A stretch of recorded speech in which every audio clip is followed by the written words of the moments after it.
প্রশ্ন হলো, তারাবিতে 4 রাকাত শেষে একটি দোয়া পড়া হয় এবং মোনাজাতে একটি দোয়া পড়া হয়, এই দুটি দোয়া কতটুকু সহি দোয়া করে জানাবেন। ভাইরা আমার, তারাবিহ যেটাকে আমরা বলি, এটা তারবিহাতুনের বহু বচন। এই শব্দটি মূলত, এই সালাতটিকে মূলত তারাবি বলা হয় এই জন্য যে তারাবিহ এর মানে হলো যেটা আরাম করে করে পড়া হয়। যেটা কি করে করে পড়া হয় ভাই? আরাম করে করে পড়া হয়। 4 রাকাত পর পর যে আমরা বসে থাকি, এই বসাটাও এটা এই জন্য যাতে একটু রেস্ট হয়। এটা কোনো আবশ্যক না, না বসলেও কোনো অসুবিধা নেই। তো এই যে 4 রাকাত পর পর দোয়া আমরা পড়ি, সুবহানাজিল মুলকি ওয়াল মালাকুতে, এবং শেষ পর্যন্ত পুরা দোয়া আমার জানাও নাই আসলে। এই দোয়া কোনো হাদিসে বর্ণিত নাই। মুক্তাদি বেচারার তো কোনো ডিউটি নেই, তারাবিতে কোনো ডিউটি আছে? হাফেজ সাহেবরা তুফান মিল পড়ে যাচ্ছে, সে তো দাঁড়ায় রয়েছে পিছনে, কোনো কাজ আছে তার? পুরো নামাজ বলতে গেলে সে রেস্টই করতেছে একরকম, কোনো কাজ নাই তো, শুনতেছে শুধু, তাই না? মুখ দিয়ে ফেনা ছুটতেছে তো হাফেজ সাহেবের, মুক্তাদি সাহেবরা তো সব চুপচাপ। সালাম ফেরানোর পর 4 রাকাত পরে সালামটা ফিরাইতে না ফিরাইতে সবাই মিলে তারা সুবহানাজিল মুলকে দিলেন টান। তো এতক্ষণ তো বেচারা রেস্টে ছিল, এখন না বরং কষ্ট হইল, ঠিক না বে ঠিক? তাহলে এই বসাটা যে রেস্টের জন্য, রেস্ট হলো কোত্থেকে? আর খোলাসা কথা হলো, 4 রাকাত পরে যে দোয়া পড়ি আমরা, এই দোয়া কোনো হাদিসে বর্ণিত বা এই টাইমে পড়ার জন্য কোনো নির্দেশিত বিষয় নয়। ইসলামে কোনো কিছু কোরআন হাদিস যদি না থাকে, নিজেরা যদি সেটাকে ইবাদত বানিয়ে নেই, কোরআন হাদিসের ফরম্যাটের মতো করে নেই, তাহলে সেটার কারণে সওয়াব না হয়ে বরং গুনাহ হওয়ার শঙ্কা আছে। এই জন্য সাবধান থাকতে হবে। 4 রাকাত পরে কোনো দোয়ার শিক্ষা ইসলাম দেয়নি আমাদেরকে, কোরআন হাদিস দেয়নি। আপনি কেন ওটা বানিয়ে পড়বেন? আমাদের অনেক যুবকরা আছে, যুবক তারাবি পড়ে না। কিরে বাবা, কেন তারাবি পড়তে যাস না? হুজুর এখন ওই যে তারাবির দোয়া মুখস্থ করতে পারি না। আছে না নাই?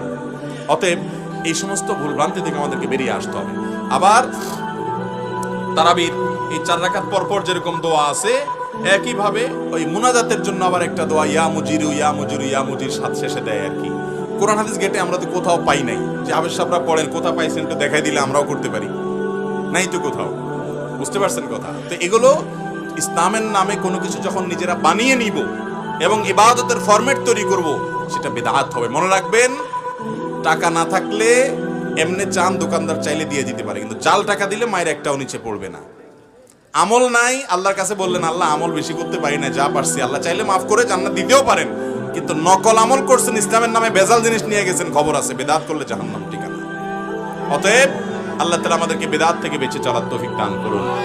আপনি বলবেন বাপদাদা 14 গোষ্ঠী করে আসছে, এখন আবার নতুন নতুন কথা শুনি। আমি বলবো বাপদাদা তো হাল চড়ছে, আপনি কেন বিদেশ গেছেন? দুনিয়াটা তো ভালো বুঝেন যে বাপদাদা হয়তো একটা কিছু করতে পারেন নাই, আল্লাহ ওনাদের যতটুকু তৌফিক দিয়েছেন ততটুকু করছেন, আল্লাহ হয়তো সেটাই কবুল করবেন। কিন্তু আমাদেরকে আল্লাহ তৌফিক দিয়েছেন, আমরা সঠিকটা জানতে পারছি। অতএব ভুলটা আমাদেরকে অবশ্যই ছাড়তে। আমাদের বাপদাদারা বেশিরভাগ ভালো কাজ করছেন আলহামদুলিল্লাহ, 2-4টা মানুষ হিসেবে তাদের ভুল হয়েছে, আমাদেরও ভুল হচ্ছে কিছু, হয়তো আমাদের পরবর্তী প্রজন্ম ছেলেমেয়েরা এসে ধরবে যে আমাদের অমুক হুজুরে অমুক বাবা এটা ভুল বলে গেছে।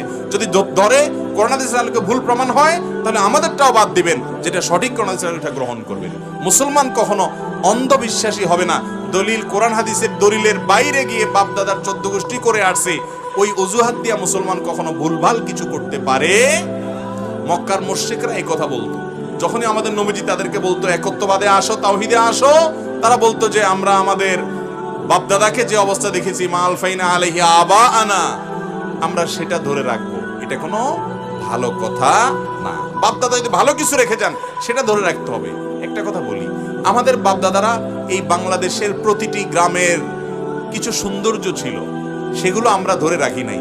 ওই বেদাতগুলা ভুলভালগুলো ধরে রাখছেন, ভালোগুলো সব ছেড়ে দিছেন। বাপদাদার মধ্যে অনেক ভালো জিনিস ছিল কি ছিল না? আমাদের বাপদাদারা তাদের বাপদাদাদেরকে, মুরব্বীদেরকে সম্মান করতো কি করতো না? আজকাল যুবক পোলাপানের মধ্যে আছে এগুলা? তো বাপদাদার যেগুলো ভালো ছিল সেগুলো সব ছেড়ে দিছেন, ঠিক না বে ঠিক? আমাদের বাপদাদারা তাদের বাপদাদার দিকে, মুখের দিকে তাকায় কথা বলার সাহস পাইতো, কি পরিমাণ সম্মান করত। বয়সে বুড়া হয়ে গেছে, এরপরে যদি মা জুতা দিয়ে পিঠে নিচের দিকে তাকায় থাকতো। আর এখন 4 বছরের বাচ্চাকে একটা ধমক দিলে এমনি করে তাকায় গাড় মোটা করে, ঠিক না বে ঠিক?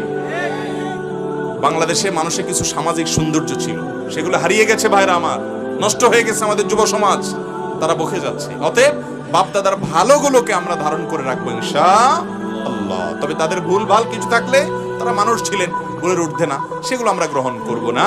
অতএব তারাবির 4 রাকাত পর পরের দোয়া, তারাবির শেষে মুনাজাতের দোয়া, এগুলো কোনোটাই কোরআন বা হাদিসের কোনো নির্দেশ নয়। আমরা তারাবির পর 4 রাকাত পর রেস্ট পেলে আমরা ওই টাইমে বসে চা খাইতে পারি, পানি খাইতে পারি, বসে থাকতে পারি, জিকির করতে পারি, এটা আমাদের ব্যাপার। কিন্তু এটা দোয়া বানায় নিব যেটা পড়তে হবে সবাই আবার সুরে সুরে তালে তাল মিলিয়ে, শরীয়তে কোনো ইবাদতের মধ্যে নিজের মন গড়া কোনো পদ্ধতি ঢুকানো জায়েজ নাই। অতএব এটা